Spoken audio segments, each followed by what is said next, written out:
I'm Adrienne Giffen. Welcome to Now You're Talking, the podcast. I believe real conversation connects us in a distracted world. One of the greatest gifts you can give your family and yourself is your presence. Because leadership doesn't begin at work, it begins at home. This is your space to pause, to listen, to reflect. Your journey toward deeper connections starts right here. Today I'm joined by Gabriela Fiorentino, founder of Nest Earth, a community dedicated to helping families create healthier homes, raise healthier children, and build stronger connections with the people around them. In this conversation, we explore the power of community, the importance of self-awareness in parenting, and why asking for help can be one of the greatest strengths a parent can have. Gabriela shares her journey from architecture to creating a trusted space where parents can find support, resources, and connection. Let the conversations begin.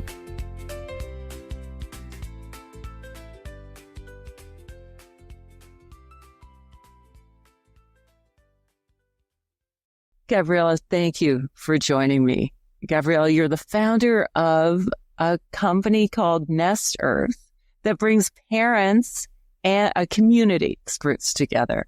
So glad to have you here to talk about that and what was your inspiration? Well, thank you so much for having me, Adrienne.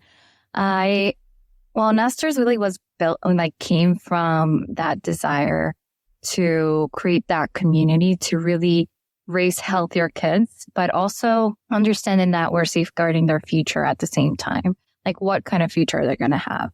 And the inspiration, as you will say, really came from that really late night, nursing session, sleep deprived, absolutely oh my God, I'm holding my baby. I'm falling asleep, but then staring at him and while I'm trying to keep myself awake and coming to the realization that I was raising him, which he is the future, but I was polluting his future in the process with all these diapers, the chemicals, all these things that we're told that we need to have as parents. Yes. And it's the best of, but realizing that no, these are not the best of, and these are actually potentially harming him or in a chemical way, he's growing, he's absorbing all these things and is also polluting his world.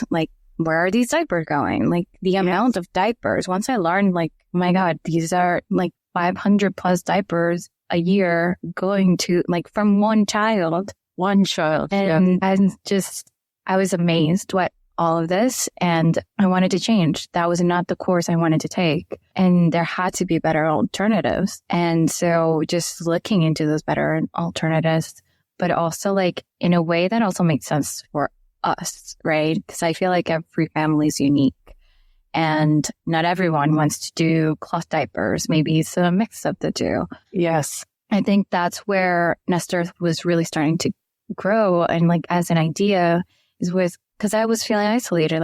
Are other parents out there feeling this way?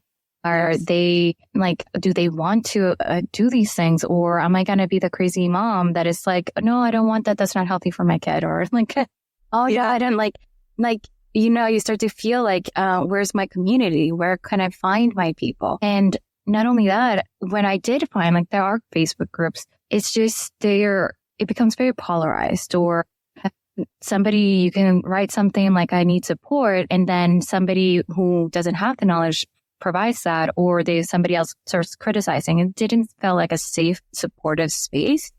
I see. And wanting to find that and nourish that and mixing in expert knowledge, because yes, I want the expert to tell me who has research and does this kind of work to tell me if this is okay or not necessarily I value the other experience of parents as well, but I also want that data, that validation from somebody that knows. And so how to create that ecosystem of people and create that safe community where everybody shares the same values. Right. And also forms that community, right? Yes. Inside of the community, it's now I know another mom in my area, and like we can create a little event, like, oh, let's do a kind of like a dinner event so that we can all learn how to create different like recipes for our kids.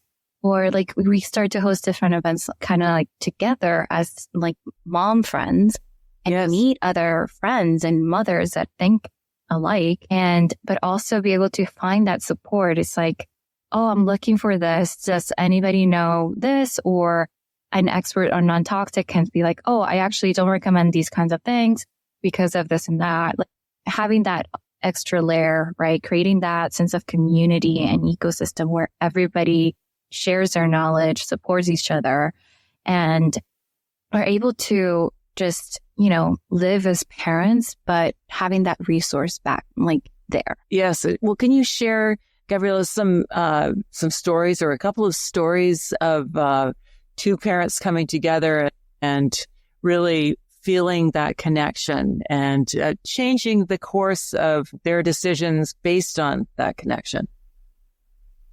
Yeah. So like there have been, mainly I see it through the in-person events, and a lot of times during the virtual events, like they share a lot of that. And they, like, for example, one of them was feeling like very overwhelmed by like, I don't know what to get, or like giving up. It's like, I tried it and I gave up.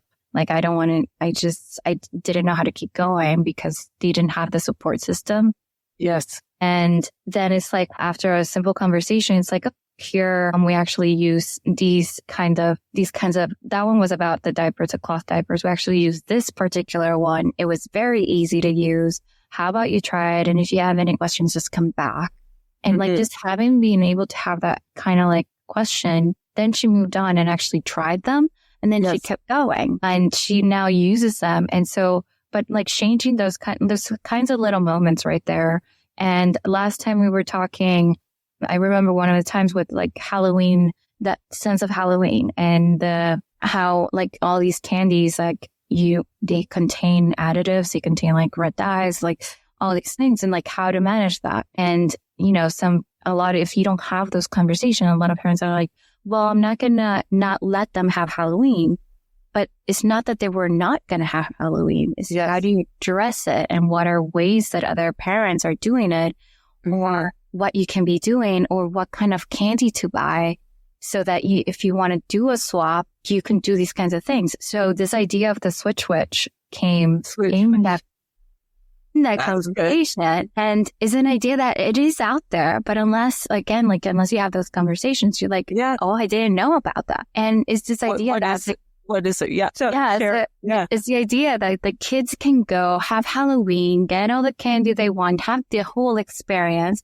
And when they're home, you have a conversation. There's a whole story behind it, how you can then donate this candy to the Switch Witch for a gift, or to switch it for candy or for something else. So it depends on your child. So like with mine, like I didn't want to go and buy something. You can also make an experience out of it. That's what one of the parents did. Okay. Yeah. She was like, cause they don't really buy new. So it becomes like this experience when they do.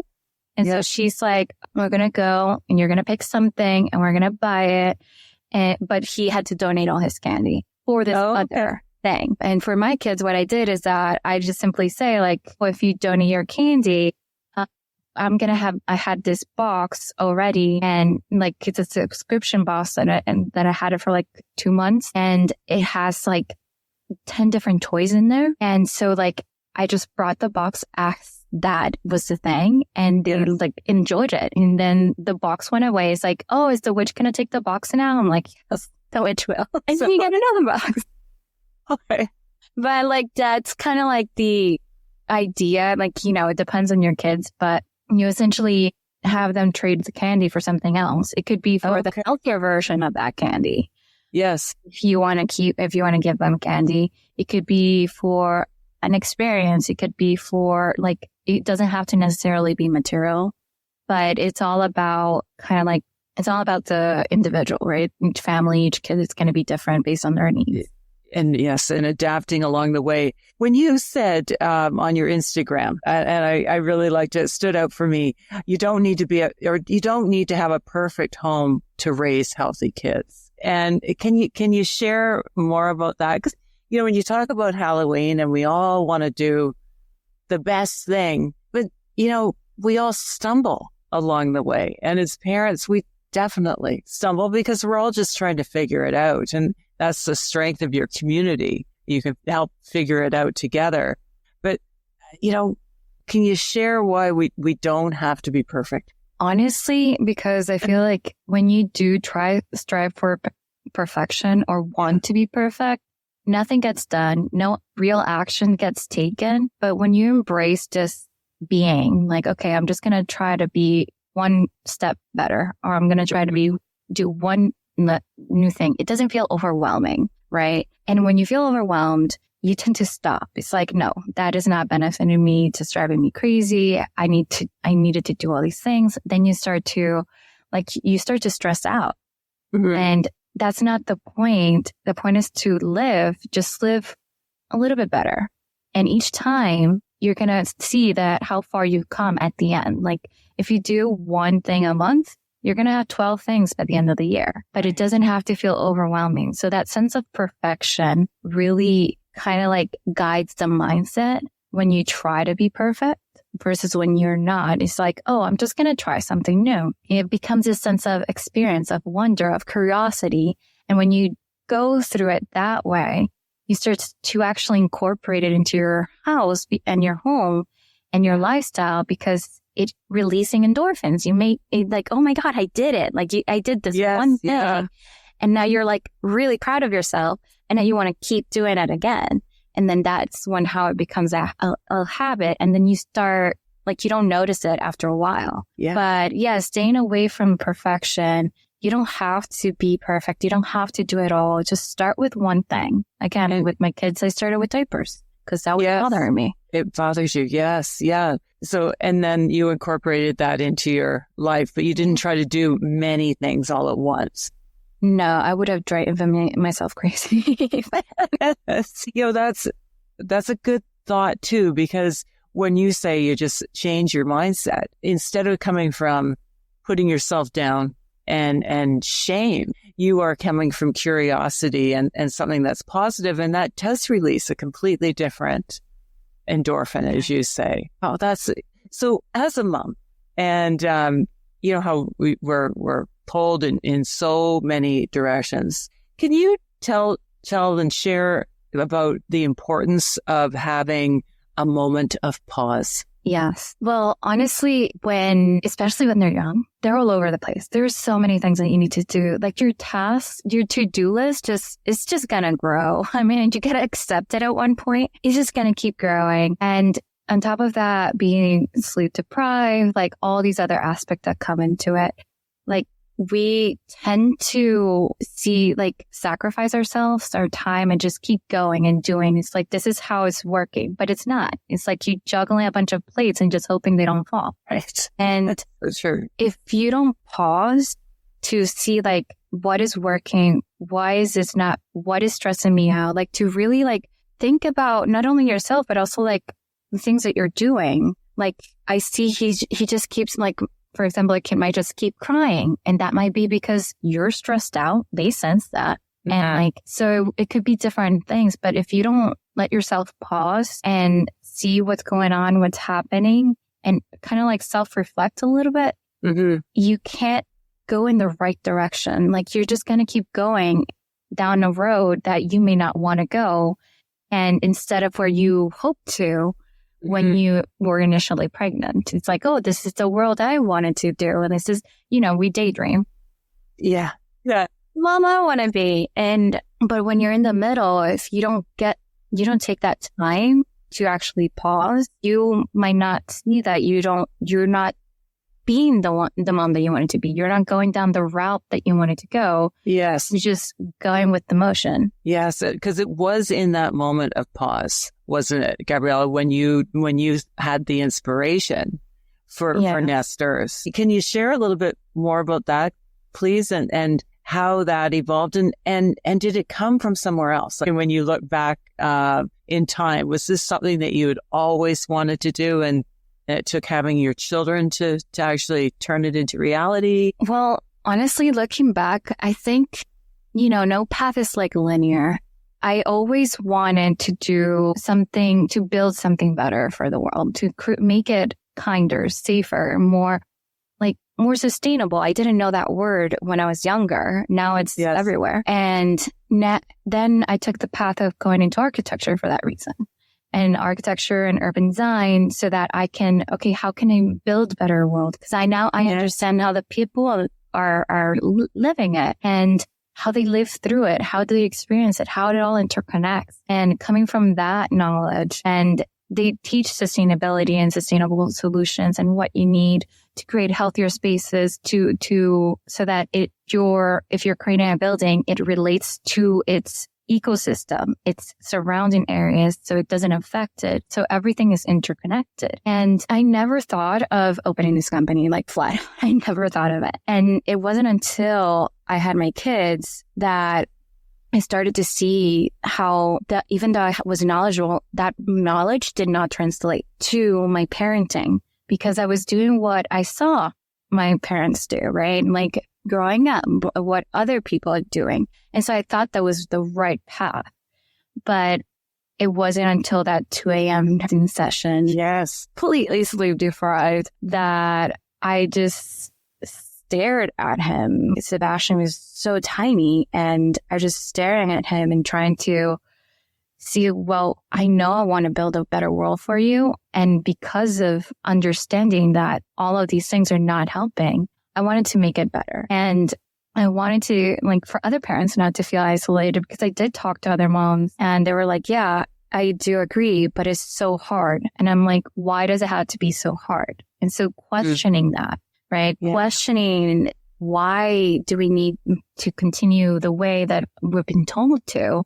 Why can't we question parenting and how we're parenting and what we're doing and what we're buying? And so starting to question that, and why does it have to be so hard? Why can't we make it a little bit easier? How can we make it more accessible? And just those questions just started to trickle into and forming into a company. It's like, okay, let's try to make this accessible, but also fun. Because that was the other thing. Yes. It has such a doomsday scenario. It brings up a lot of guilt. Like, oh no, I gave my child this and now they're recalling it. But it's like you start building all this sense of guilt and shame. It's like, oh, doomsday, we're doomed anyways, because everybody, this is the narrative that is out there. It's very negative. And so how to transform that narrative into something positive and channel it into something positive, something more that could be more fun. And that's why I started creating the events, because we do learn by doing and watching, and those connections form more easily when you're having these events. And so that's kind of how it led into that path of why to create this company. And I wasn't envisioning to make it happen until that moment. It's like, this can't be. Yeah. I wasn't finding it, so I needed to build it. Yeah, well, but it does come from your experience. It sounds like from your life, and just it didn't really come to fruition until you looked at Sebastian, and then you created this out of that inspiration. What are I wrote down shifts. What are some of the gentle shifts that have happened within you as you have evolved and moved into being a parent? Well, becoming a mom is just life altering.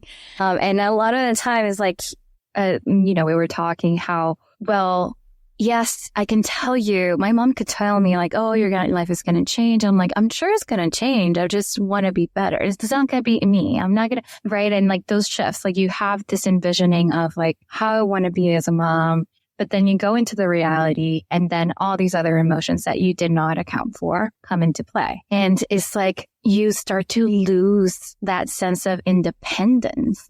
Yes, I realized I had, he was going to be dependent on me, but I didn't realize that my independence was going to be lost. And so that was a huge shift. And I am like, I'm bound here to do all these things. And like, don't get me wrong. I love it, but it's just kind of like understanding that and like, oh, and now I lost that sense of independence and like coming into acceptance of that. It's like, this is okay. It's not forever. It's just right now. And then the other shift really, I guess, in motherhood is the other emotions that come. Cause I think like the first 2 years for me were a fog. It's just like a blend of emotions, sleep deprivation. It's like, I am not human. Like, who am I? Like that sense of like, where am I?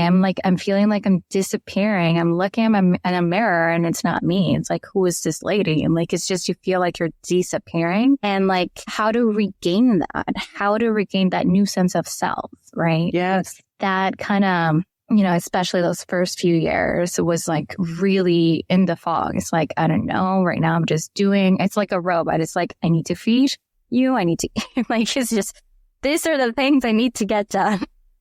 Right.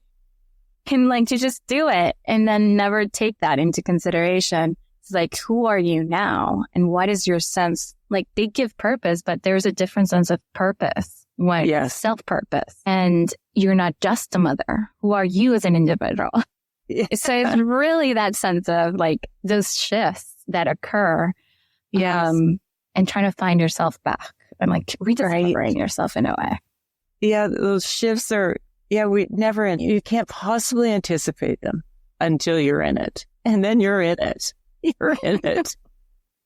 So what are some things that you wish that you learned sooner as a mom? There are many things I wish I learned sooner. One of them is that it's okay not to be okay, honestly.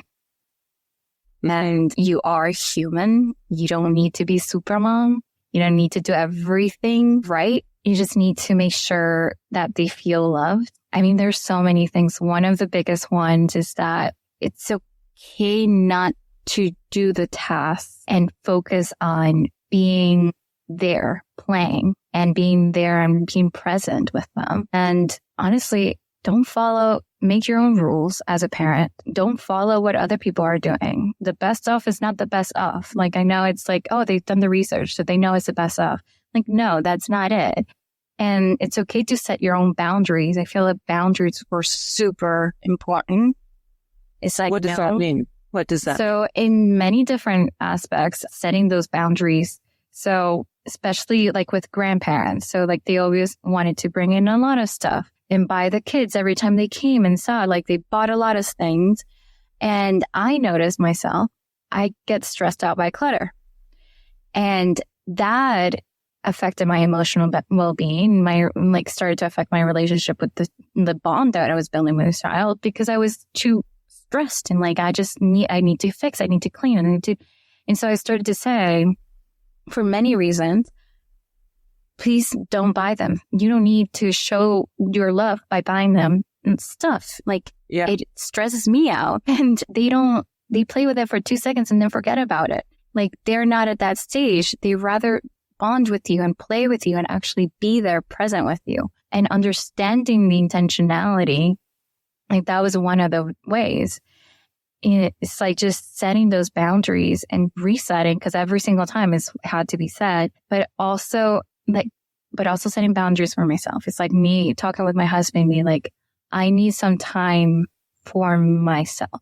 And him communicating that too. It's like, I need some time for myself, like being alone, just without the responsibility, just a chance, even if it's just, I'll draw a bath for an hour, or I'll go and be in the family room or my office just for a little bit alone, just like doing nothing, right? Right. Yeah. Or doing whatever I wanted to do. Whatever you want. Yeah. It's just like having that space and that time and setting those boundaries, I think were really important, because then you get that time back, right? When you're with your kid all the time and they like need you, it's really hard for you to see it, or for you, especially for moms. Like, we tend to feel that by sacrificing ourselves, we are, this is what we're supposed to do. But really, you're doing yourself and your relationship with your kid a disservice by doing that. Yeah, and your partner. You feel like and your partner. And your partner.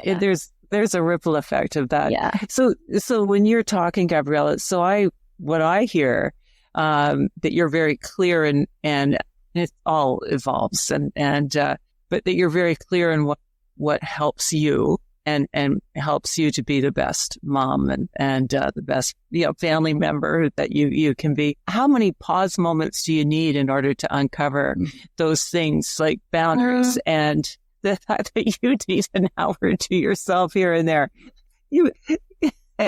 Yes. Even sometimes an hour is not enough. Yes.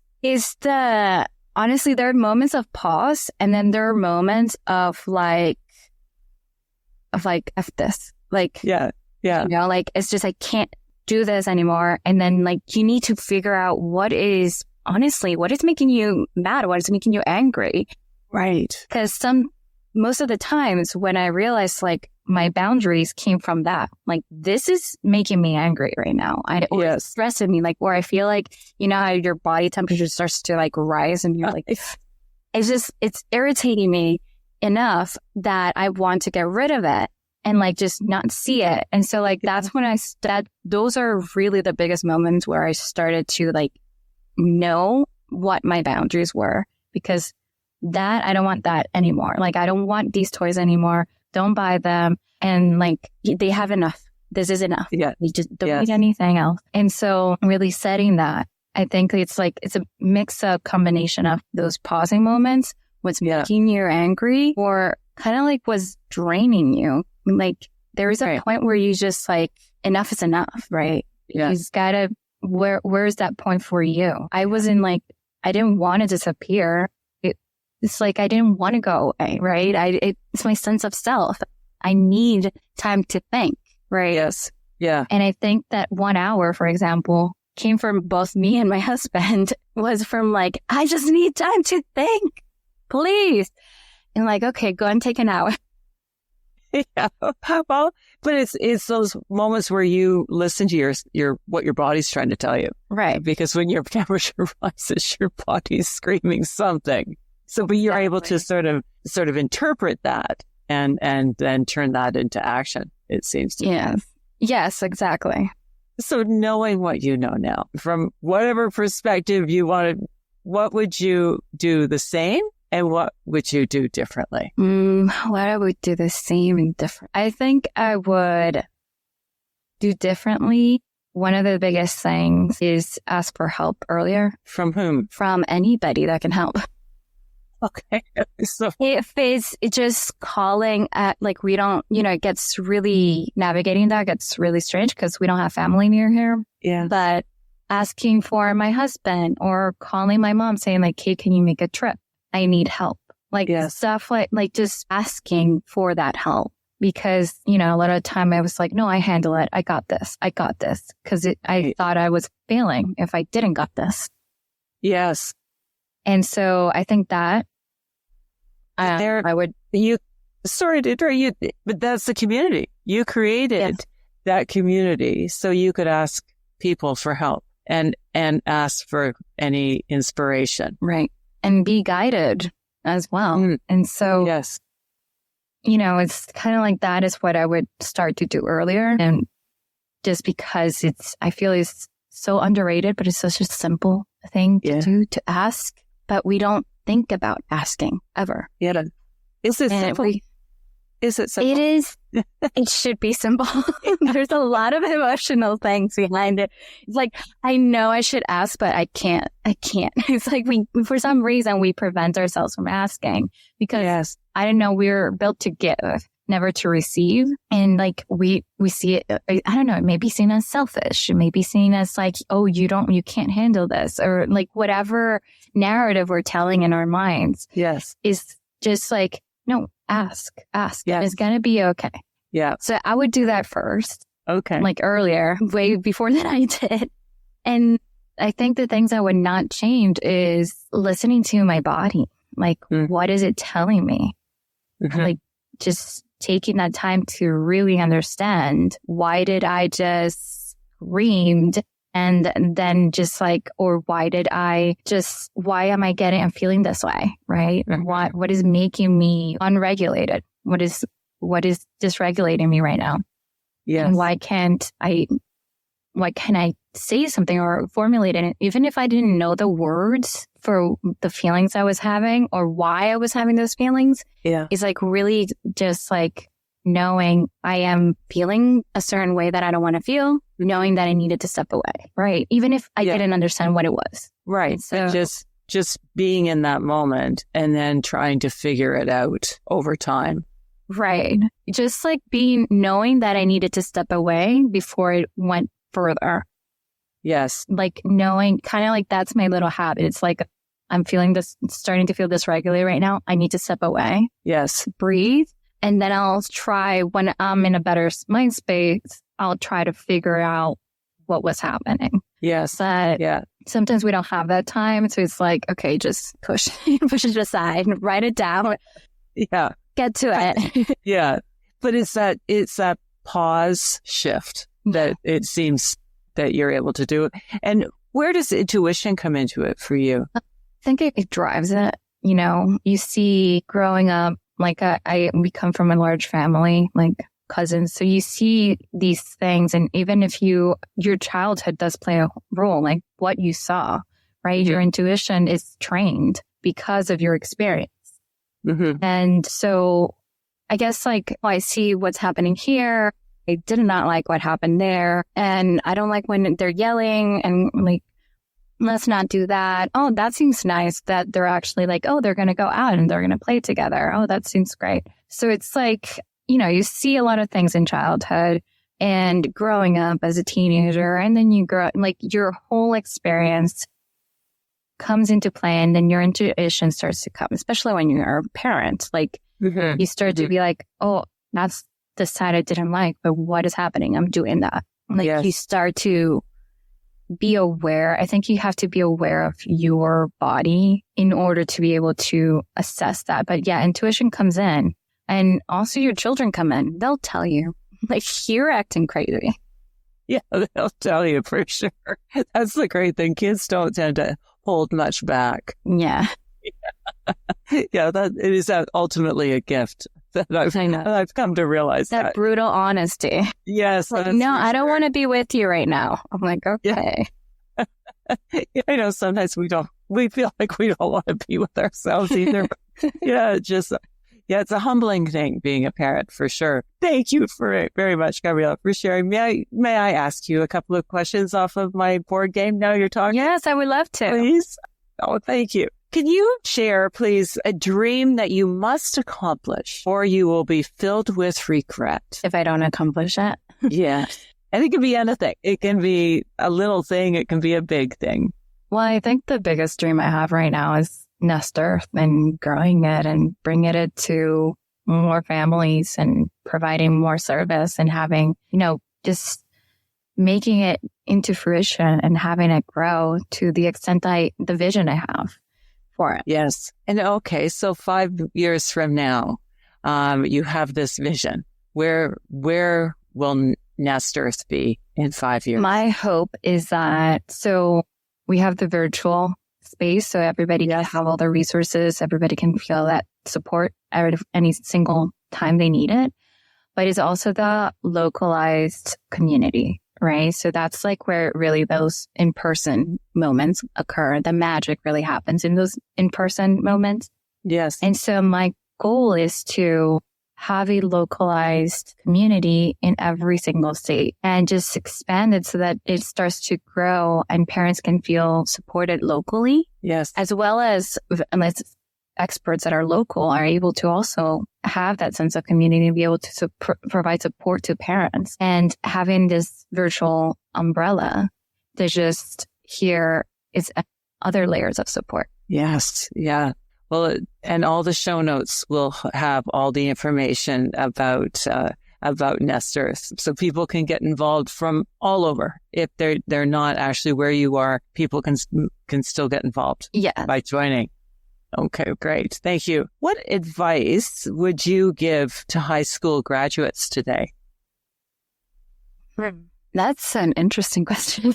I feel like there's so many things just because, the way it's not a set path, knowing that the career you take is not the career you might end up with.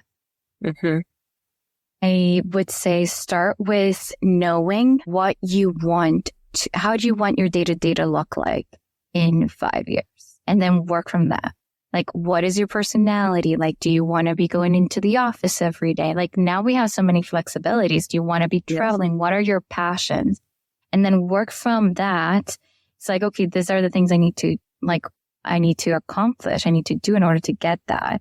It doesn't necessarily need to be a straight, like, oh, I'm going to be in finance. Also apply if you are going to college, which is also like, you can just do like get a job first or go travel the world first, like do something else. College is not always the right path for everybody, but if you do go to college or pick a major or a job or a concentration, make sure it's like something that is like broad enough that you, in case you want to change, or like are able to change your career path.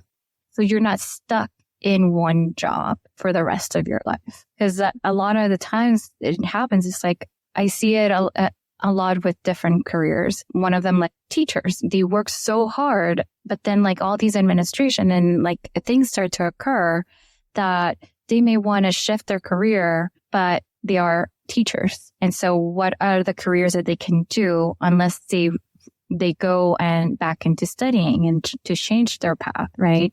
But if you're broad enough, like I'm really appreciative of my own experience because I'm able to apply it in different ways. But I guess it's just, if you're unsure or if you do not know exactly, start with what you want to be doing, right? How do you want to be spending your time? Yes. And then find career that are aligned with you. Not just a test helps, but it's very general. Yeah. But envision your life and how you want that life to look like, and then work backwards. So you start with the end in mind. Yeah. That's what you're saying. Yeah, great. Thank you. And my final question was, what does happiness mean to you? Happiness is just this moment where you are fully aligned, where your mind is and your body is fully aligned with the life that you're living. And that, I feel like, is a moment of happiness. Is one of those. I think it's just multi-layer, because then there's other moments where it's the same thing. You are aligned, your relationships, the way you're showing up, who you're surrounded, your loved ones are aligned with you as well. And like, it's this moment of, I think happiness is this moment of where all of it aligns and you're able to feel this sense of kind of like accomplishment, kind of like sensation, like it all fits in. Like it's that person, like that puzzle piece, it all fits in. Nothing is, there's not this other side of conflict. So I think like that's what happiness is. It's just being true to yourself and making sure everything around you is aligned with that. Oh, thank you very much. Words of wisdom.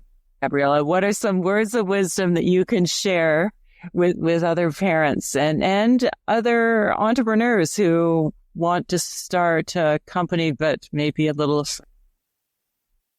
Well, let's see. Words of wisdom. So for parents, it's like, just take it a day at a time. Remember to pause. See, like, honestly, see the type of relationship that you want to be having. And if what your actions are doing right now, it's going to take you there. Just kind of like have that little reflection, because those are really powerful. Right now is the moment where you can shift those relationships instead of letting them build later, which could be a lot harder. And in terms of entrepreneurship, if you have the desire to build something, it's one thing. But determination, perseverance, and action is what's going to help you build it. Because there's going to be a lot of roadblocks and obstacles and moments where you need to be like, oh, I can't right now, because most of the time, if you're an entrepreneur, you're working as well. And there are times where that is going to overpower. You're going to have different seasons of life, but being determined and persevering on what you want and having that clear vision is what's going to get you to that end goal. Thank you. Thank you very much for your words of wisdom and being so transparent. And I hope parents will reach out because it can be a lonely time being a parent these days. Yes. Thank you so much for having me. Well, my pleasure.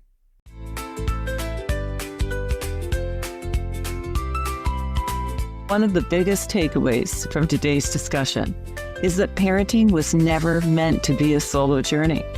We often put pressure on ourselves to have all the answers. But as Gabriela reminds us, growth happens when we're willing to pause, become more self-aware, and lean into the support of others. Whether you're raising young children, navigating a new season of parenthood, or simply trying to show up a little more intentionally, remember that it's okay to ask for help, and it's okay not to have it all figured out. I'm Adrienne Giffen, and you've been listening to Now You're Talking. If something in this conversation spoke to you, follow along on YouTube, LinkedIn, or Instagram, and subscribe or leave a review to help others find the show. Meaningful conversation can change how we see ourselves and each other. That's why I created Now You're Talking board game, a simple way to spark real conversation. If you'd like a way to start conversations like this with people in your life and be part of the movement to get people talking again, you can join the wait list for the game in the show notes. Let the conversations begin. Now you're talking.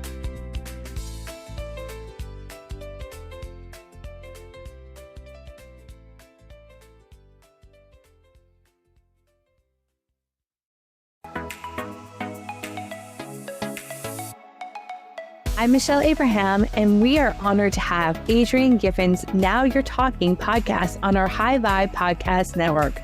For more High Vibe shows like hers, head on over to highvibepodcastnetwork.com and grab your free gift from our gift vault from all of our hosts.